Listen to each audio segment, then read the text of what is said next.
Всем привет! И мы снова в гараже. И у нас Chevrolet Lachetti.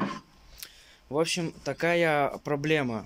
На всех Chevrolet Lachetti что-то стучит постоянно сзади.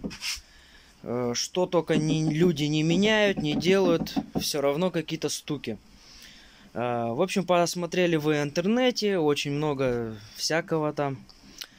И один вроде бы как устранил эту проблему, сделав резиновую прокладку между кузовом и опорным подшипником.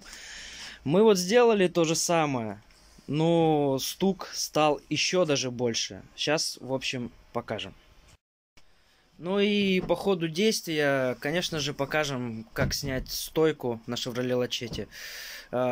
Без разницы какой год, что универсал, что седан, система одна и та же.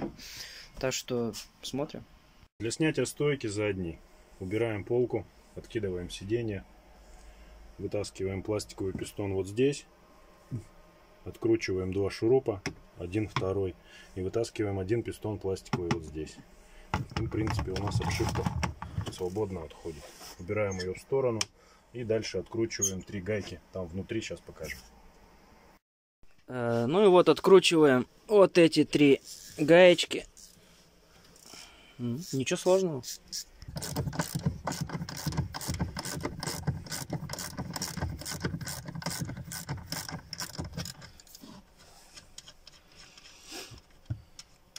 Одну гайку оставляем, чтобы стойка у нас не упала вниз.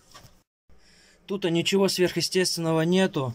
Откручиваем стойку стабилизаторов, вот эту гаечку, и две, вот они, эти гаечки.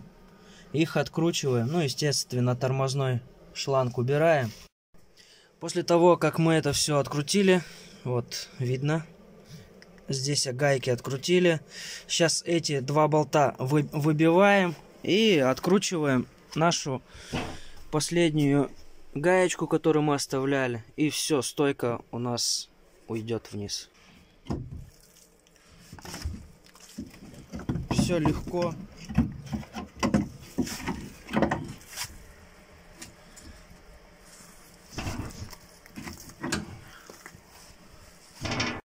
Ну и вот то, что в начале видео я говорил про резиновую прокладочку. В интернете предлагают ее установить, дабы уменьшить биение, уменьшить шумы какие-то возможные.